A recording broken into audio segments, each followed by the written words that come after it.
BNP মনে করছেন এই মুহূর্তে নির্বাচন দাবিতে আন্দোলন করা অযৌক্তিক। সে কারণে তারা এখনই নির্বাচন ময়দানে নামছেন না। ডক্টর মোহাম্মদ ইউনূস নির্বাচন নিয়ে যে বক্তব্য দিয়েছেন, ডিসেম্বর থেকে জুন পর্যন্ত সময়কালের কথা বলেছেন, এটি বিএনপির পছন্দ হয়নি। বিএনপি চেয়েছিল একটি নির্দিষ্ট সময়, যেমন ডিসেম্বর বা জানুয়ারিতে ঠিক করে দেওয়া হোক।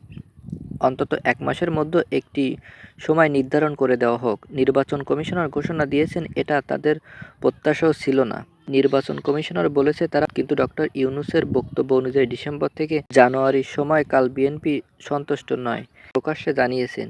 এই পরিস্থিতিতে তারা মনে করছেন এখন নির্বাচনের জন্য আন্দোলনে নামার মতো অবস্থায় নেই, কারণ সাধারণ মানুষের মধ্যে এক ধরনের বিভ্রান্ত তৈরি হয়েছে। মানুষ ভাবছেন যেহেতু এখন নির্বাচন হচ্ছে না আর ডক্টর ইউনূস ভালোভাবে পরিচালনা করছেন, তাহলে তাকেই থাকতে দেওয়া হোক।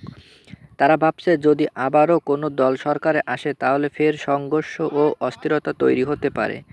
দেশে তুলনামূলকভাবে পর্যটন সংঘর্ষ বিশৃঙ্খলা রয়েছে, আরও বাড়তে পারে। এজন্য অনেকেই মনে করছে ডাক্তার মোহাম্মদ ইউনূস একজন যোগ্য মানুষ।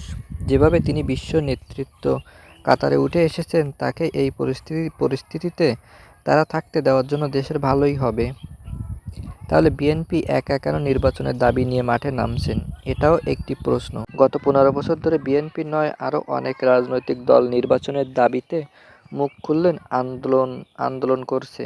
সরকারের পতনের পিছনে প্রধান কারণ হিসেবে দেখা যাচ্ছে স্বেচ্ছায় নির্বাচনে না আসা এবং গণতান্ত্রিক পদ্ধতিতে দেশ না চলা। তাই বিএনপি মনে করছেন এই মুহূর্তে একা আন্দোলন করা যৌক্তিক নয়। এখন তারা যা করছেন তা হলো ডিসেম্বরে নির্বাচন হওয়ার দাবি সামনে রেখে বিভিন্ন রাজনৈতিক দলের সংগঠনে একত্রিত করে একটি সম্মিলিত প্ল্যাটফর্ম তৈরি করার চেষ্টা। এই প্ল্যাটফর্ম থেকে সরকারের কাছে বার্তা পৌঁছানো হবে যে শুধু বিএনপি নয়, সকল রাজনৈতিক দলেই নির্বাচন চায়।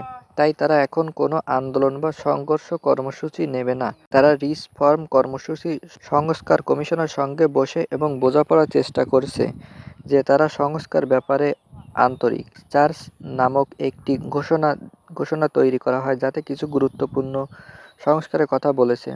তারা চায় এই সংস্কারের কাজ খুব দ্রুত শেষ হোক এবং বিএনপি তাদের পক্ষে যে বিশেষ এক মতামত সেগুলো জানানো হোক। রাজনৈতিক দলের একটি সম্মিলিত কণ্ঠ তৈরি করা হোক। এই মুহূর্তে তার বড় পরিস্থিতি সংগঠন কার্যকরিত প্রচেষ্টা চালানো যাবে না। নির্বাচন না হওয়া পর্যন্ত নির্বাচন ছাড়া দেশ চলে না। তাদের প্রধান লক্ষ্য থাকবে নিজস্ব সংগঠন শক্তিশালী করা, দলের বদনাম থেকে দূর করা এবং দলের বিভিন্ন কাজ তা থেকে দূরে রাখা। বন্ধুরা, আমাদের এই নিউজটি যদি আপনাদের কাছে ভালো লাগে তাহলে আমাদের চ্যানেলটি অবশ্যই সাবস্ক্রাইব করে পাশে থাকবেন।